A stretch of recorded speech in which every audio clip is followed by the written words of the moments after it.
Let's do this. Ow.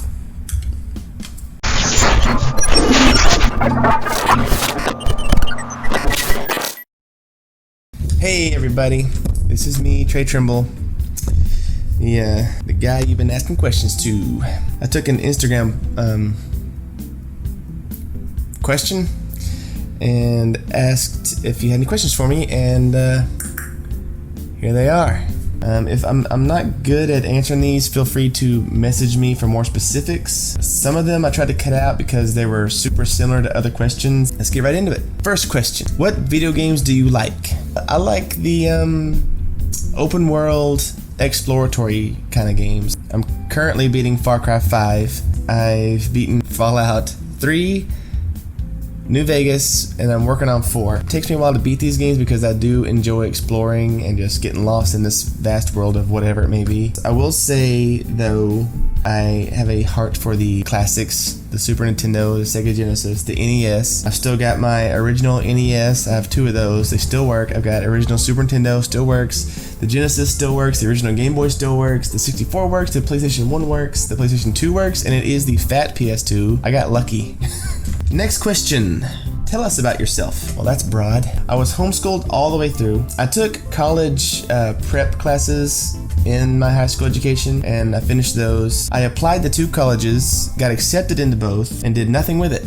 I went and I thought, I don't want to go for a degree necessarily because I learned a lot on my own at home. And so I went, I told them, can I pay cash or whatever and take just the classes that I'd like to take? Like, instead of having to take drawing 1 and drawing 2 and then go to this and that, can I just take graphic design, this one, and, da-da-da-da-da? And they would not let me do that. Would not. So I said, all right, I'm out. I got my first job doing graphics because I had been tinkering around with Photoshop and whatnot, just doing stuff for Facebook, goofy stuff. Like, I would take a picture of me all whatever, dressed up in some way and, looking a certain way, and I would cut myself out and make a background and put myself in a background like a James Bond scene or something stupid. The youth pastor at the place I went to work at eventually saw my work and said, how long have you been doing, graphics and stuff? And I said, just for fun, for like 2 years, whatever. And that got me my first job in the graphics. I didn't really jump into the work world after high school because I stayed back and took care of my grandparents. My papa lived with us for a little bit. I ended up getting emphysema, and so I stayed around, helped take care of him. All that aside, I hope that answers some of the questions. If you have any more specifics, feel free to ask in the emails. Walk us through your process. I guess you're talking about my everydays. I would say throughout the day, I try to keep in mind that I'm going to be making an everyday at some point. I'll be mindful of what I'm looking at, what I'm seeing, or what I think of, and what I listen to. And any of that could trigger a thought, an idea, a whatever that could grow on. And so once something goes, pring, I get my phone and write it down somewhere on there, or I'll physically write it down if my phone's somewhere else or whatever. I'll put it down somewhere, so I'll have that idea in my head because I've forgotten them before. I'm like, why didn't I save that? So I'll save them now, but it could be anything really. And then once I have that, I'll sit down and try to make that happen. Sometimes I don't know what I'm doing. I'll just sit down to start making something. I don't know what I'm making. I'll just sit down with the plan to make something. Kind of like a ball of clay sitting there, just boom, there it is, blank rectangle, and I'll start just kind of molding a scene and trying this, moving this light here, the camera angle this way, different millimeter of camera lens, just different things, and eventually end up with whatever I post on my Instagram that y'all see. How do these projects come about? I think I just answered that. If I didn't answer that question well, message me and let me know. Why do these subjects matter? A lot of it to me matters because of what they are and what they kind of, I guess, represent, which is a lot of our childhood, a lot of our funner, happier memories, like the Super Nintendo stuff, the Blockbuster stuff, the 80s reference type stuff. It just brings like a lot of good feelings of a simpler time, a happier time, less worries. And I don't know if that's because in all actuality that was a simpler time, or if it's because I was a kid and you don't get all the worries you get when you're an adult. That could be why. I think it genuinely feels like a simpler time though. It really, I think it does. These things, this thing, all that keeps us constantly busy and constantly going and doing something. Whereas back in the day, when you hung out with a friend, you actually hung out with them. There was no both of y'all sitting on your phones doing something. That kind of didn't happen ever. I think that's why the managed to pull from those feelings we used to have to today and try to bring some of that to the current. How did you learn CGI? Well, I was into Photoshop and After Effects because of the work I did at my first graphics job, which was for a medium to large size church. I did all the graphic work for the children's, the youth, and the adults, and then the office stuff, and any printouts, any posters, anything on the outside, any commercials we did, and all that. That was the camera, sound, like all that. There was sometimes we had a little bit of slow time where I could take what we already had and kind of expound on it or make it better. Watching Grayscale Gorilla, Nick Campbell, he did a lot of Photoshop and After Effects kind of tutorials. And then at some point started branching off and doing a little bit of Cinema 4D stuff here and there. It kind of pulled my interest a little bit. Like, as well as Video Copilot with Andrew Kramer. He would sometimes, not often, but sometimes he would use Cinema 4D or reference it or something. And I thought it was really interesting, and it kind of drew me in a little bit. Like, that looks cool. I wonder if I could get into that and start doing it myself. So I started playing around with it during the downtime I had at work to like improve on what we had. Like the children's logo, I would make it 3D, metallic, rusty, whatever, because it was a power plant theme, so metallics and all that. So, and then I started using that to make logos for things and just kind of grew there. Eventually started doing everydays. I looked at Beeple's work, I saw him, thought that guy's incredible. What? I started looking at his stuff, saw what he did and why he started doing it that way, and thought that's a good idea to start. I started doing that, forced myself to make something every single day, put it out. And over time, I've gotten better composition, framing, lighting, and started getting less into the just making something and kind of crazy, like the small person, giant object that was popular for a while. Got out of that, more into things that we can relate to and draw emotion and all that. What are your influences? Beeple's a big one because he's the reason I started this whole everyday project. And anything from the 90s, 80s, retro, happier times kind of stuff. I watch a lot of those 80s commercials and 90s commercials compilation on YouTube. There's a ton of them. There's like volume 900 something. They put out a bunch of them. I commend those people because that's a lot of work to do to do. And then there's music I listen to by like Time Cop, The Midnight, Cast Systems Corp, Waterfront Dining, LeBrock. I mean, there's so many really good vaporwave and synthwave artists that I'll listen to, and they'll kind of get me in that mindset and in that feeling. And it'll help me get in that nostalgic mode to think of what if, start thinking that way. So I kind of pull from all over the place, really. Thought processes and inspiration. I think I've already answered some of that, so I'm going to skip to the next one. If I didn't, and that's your question, message me more specific. I will happy to answer that. How and why did you get into vaporwave? Another thing I like to do is explore abandoned locations wherever I can. If I see one, I gotta go there. So I'll get my camera, whatever, and just go out and kind of fun exploring these areas. I think part of that grew because of my Fallout love. That's where that kind of started, which drew me to accidentally come across the Dead Mall series on YouTube by Dan Bell, which led me to the music he chose. I thought, what is this? I love this stuff. Where's he pulling this from? And then he linked to Dan Mason a lot of the time. So I looked up Dan Mason, which led me to his music, which of course in YouTube led to the side panel of all this other stuff. And I found Waterfront Dining, Castle, all those guys, or girls, I don't know. What inspired you to do cans? Well, I'm a Dr. Pepper fan, love it, don't get tired of it, my favorite drink ever. I like soda, but I don't drink it all the time. I drink it with a meal, or I drink it like right now in the evening, if I drank a lot of water beforehand, so I kind of balance it out in moderation. Big fan of Cokes and all that, and then I see what they're doing in Japan. For some reason, they tend to give them a lot of like experimental sodas. Pepsi did Pepsi Cucumber, which I don't know if that's horrible or not, but I would like to try it. Just look it up, you'll see all kinds of flavors from Coke, from Pepsi, Kit Kat. Like they get all this cool stuff. Green tea, Kit Kats. I'm a fan of Kit Kats. I'm a favorite candy bar. I just want to know why they won't try them here. I would love to try those. They may be horrible. I don't care. I want to try them. Please do that. So I started thinking about what drinks would I think would be kind of fun to see, and just go, what? Grab it. And that's where it kind of started, wanting to see those things on the shelves. It really began with trying to replicate as best I can some of the older throwback can designs you don't see anymore. Like the Cherry Coke one with the red and black and the crazy looking font, the 90s Pepsis, the Coke 2, like all that kind of stuff. I try to remake those things because it was really cool to see those in 3D and really crisp, clean art, so you can find old pictures. But anyways, that's where it started. Then it grew to like making the BioShock sodas and the Resident Evil and whatever I could think of. What are your interests? Music's a big one. I don't know if y'all know or don't know, I have a YouTube channel and I've done quite a bit of music stuff on there. I sing a little bit and play guitar, drums, mandolin, bass, piano, some banjo, and I'm in a bluegrass band. I play at church. Music's a big part of my life. Other interests would include old TV. I don't think I watch anything current besides Gordon Ramsay. Thanks to Gordon Ramsay, I cook now. Oh, old TV shows. I like Dick Van Dyke Show. Love Dick Van Dyke Show. Bob Newhart Show. I highly recommend The Commish. Hulu did have it. The Commish is a great show. Michael Chiklis is in it. He was in The Shield later on. I love older TV. Right now I'm currently rewatching House and Monk. Love Monk. I used to draw. I like doing photography off and on, and then making my everydays for y'all. What are your inspirations and motivations behind your work? I like pulling from the past where it seemed like a simpler, easier time. It seemed happier.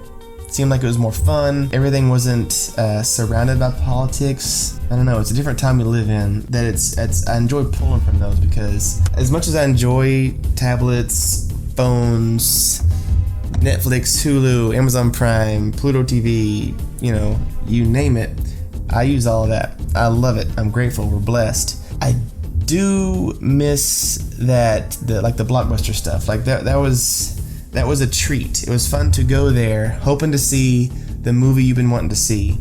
You'd go in, you'd find the section, action, drama, whatever it was in. Go to that section, try to find it, and then that moment of seeing it and seeing that Blockbuster cassette behind your tape you wanted, that was exciting. That was like, woo! You'd get it, you go check out all that, grab a Coke, go home, get a Pepsi. You'd get a Coke on the way home, get a pizza, get home, watch your whatever you got. Even games. I used to love renting games. That was so fun to be wanting to play games so bad. Go to Blockbuster, see it, get it. Could not wait to get home. That was thrilling. I was like, ugh. And now it's kind of like it's not a treat. It's not special. Everybody has everything kind of thing, which is great. And also kind of like, meh, it takes the thrill out of it. It's a weird thing. I'm thankful for it. I use it, but I just miss that. You can't get that back. We've gone too far. And it's great. I enjoy it. I try to pull from that because I like the feeling it gives me of looking at that and remembering the excitement that those times brought with just all around though. Take that Blockbuster analogy and you can apply it to a lot of stuff. But that's where I pull from and what I like to bring and just kind of live in that world. What was your journey to get to what you're doing today? If you scroll through my Instagram, I wish Instagram had a way to go like straight to the bottom. Just a button they would add. Go to the bottom. If you scroll forever down, you'll see where I kind of started the everyday journey. It started off crazy abstract stuff. I would just get in 3D and just throw things together and just try to make something kind of cool and render. Yay, post that. Mosquito. It was super abstract. It was random. It was just whatever I could make. Like, there, I did something. And throughout that journey, I started getting more technical and watching people. I kind of learned more about how to make a good composition, framing, lighting, making a scene interesting and not just like glass texture on that meta ball and that block looks like this, and just I started making more scene kind of work. I mentioned earlier how I started getting more into actually making something that was kind of like almost relatable, more emotional driven, not just like small person, giant object. People seemed to enjoy that more when I got into that, and I thought that's kind of cool because then they started talking and I would talk back, and it was something people could relate to other than just like, here's what everybody else is doing, look, here's my version of it. Anything upcoming. A lot of you know, if y'all saw, I got the opportunity to work with Sony and Netflix on Stranger Things 3, some of the promo work for their soundtrack for vinyl, cassette, and CD. Super humbling and flattering. I was so excited and grateful to get that. It was hard to believe. When I got the email, I thought, this ain't real. This is one of those junk emails you get that's just like, hey, and you give your information or whatever you gotta say, and they take you for all you got. But it looked a little different. It looked more legitimate. It had like addresses at the bottom and all that. So, well, I'll respond, and that led to that. So getting to work with them was great, and then they came back to me for more work on for Ozzy Osbourne. Really excited to work with them on anything upcoming they could possibly want to work with me with. I worked with Slate Digital, great bunch of guys to work with, great team on their new Infinity Equalizer they got coming out the 20th. Which I don't know when I'm posting this, but February 20th that's getting released. It's It looked really cool, and it was fun to work on that project for them for the promos. I got to work with Halo Burger in London. That was cool. Stranger Things 4, I would love to work on. Hint, hint. Hoping to do more of these kind of videos for y'all if it goes over well. I'm not good on camera, if y'all can't tell that by now. I'm not good at speaking. Not good at it. Next question. Where do you find your retro photo references? Anywhere and everywhere I can get them. I will look through Pinterest for forever. I'll just do a Google search. There's some really cool Instagrams on here that follow me and we follow each other, like Synthwave 1989, Outrun Visuals. There's some really cool ones that have a lot of nostalgic, neat 80s pictures that I'll scroll through and like, that's cool. And then I'll see something else and think, ooh, that's kind of cool. What if whatever? And then that just gets my mind going. That's where I get some of the mashups you see and the crossovers and the, all that kind of stuff. So just anywhere I can get them. A lot of it comes from Pinterest, just trying to get ideas, get my mind going, and then make up a scene. How do you make your textures/normal maps? That is all done in Photoshop. Like for the cans, he's specifically asking about the cans, he's in a picture. I will make the base can design in Photoshop. Logo, the name of the soda, the flavor of the soda, like all the info, the backgrounds, like da-da-da-da-da. That's all done. I'll throw that into Cinema 4D and Octane, put on my 3D can I have, and check it, is lighting right? And once that's done, I'm like, okay, good, I'm happy with it. I'll go back in there, take that same label, duplicate that, call it normals, and then I'll go in there and make a black and white adjustment layer to the very top. And when you're making your normals in Photoshop, whatever is white or lightest will pop out of the can, and whatever is dark or black will be indented, like closer to the can base. Like if this red on this Pepsi can was white, it would be bumped out and you could feel it. So then I go through all those layers and make what I want to stick out the furthest, more light, and then gray to black, anything else I want to be bumped out or stand down. And then once you make all those, I will select all my layers, merge them all into one, and then I will make that a smart object, go to filter or effects, 3D, go down to normal map, boom. And then there, it'll open up the window with the normal map. You can kind of see it on a little 3D shape it has. And you can tweak all your settings in there to get it look right, how it needs to be. Hit OK, save that, and then you made your normal map. And I hope that answered that question.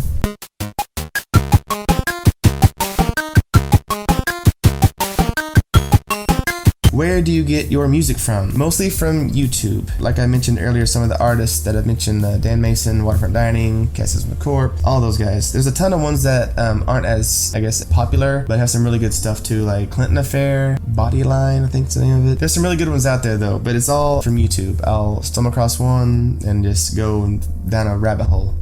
And I'll find one that fits what I think fits the scene I made and throw it on there, tag them in it. Sometimes people will send music in saying, hey, if this song fits, feel free to use it, which is great. I can't promise I'll use it, but I'm always humbled that you'll ask and I'll give it a listen. What is a movie you're looking forward to? What is coming out? I like scary movies a lot, so anything scary coming out. I think I saw a commercial for something, I can't think of the name of it. It looked pretty scary though, and I was excited about that. I will say I'm excited for the Sonic movie. I wasn't as interested until they had to completely redo the Sonic because of all the outlash. Is that a word? That happened over it. Or people saying that looks hideous, fix it. The fact that they had to redo all that. I can kind of relate to doing that. So now I kind of want to see the movie. I mean, I'm a Sonic fan anyways, but still. What inspires you the most? Chasing that feeling of nostalgia. All the stuff from the 90s blockbuster that's such a good feeling once I finish a scene and I'm super happy with it, and I feel like it pulls back all the feelings I'm wanting to pull from. You just kind of dive into that image, hear the music that's with it, and just kind of escape for a minute. So anything like that.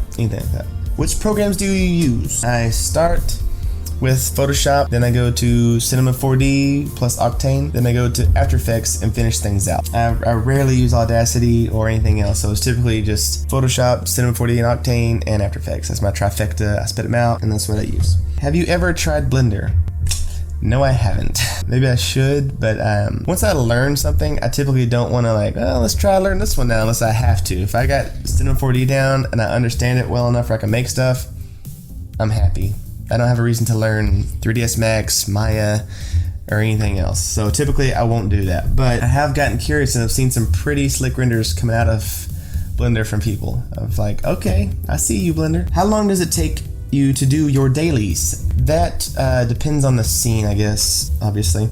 If it's like a scene that's like cyberpunked out and a lot going on, city buildings, lights, cars, a lot of that, trash on the ground, cans, whatever. Those can take like 3 to 4 hours sometimes. And if it's something simpler like a can or a Nintendo Switch game or something that's not as busy of a scene, there's not as much going on, it's mostly just lighting with no background before I take in After Effects. Those can take probably like 30 to 45 minutes to maybe an hour and a half. It depends on how detailed the Photoshop work is for the label on the outside of the can. But yeah, so I'd say the gap is 30 minutes to 4 hours, somewhere in that realm. And that's not counting render times. If it's something moving, typically render overnight, which takes an additional 5 hours max to an hour and a half if it's a can. Goosebumps or Are You Afraid of the Dark? I am an Are You Afraid of the Dark guy. That doesn't mean I don't love episodes of Goosebumps. I just am a huge fan of Are You Afraid of the Dark.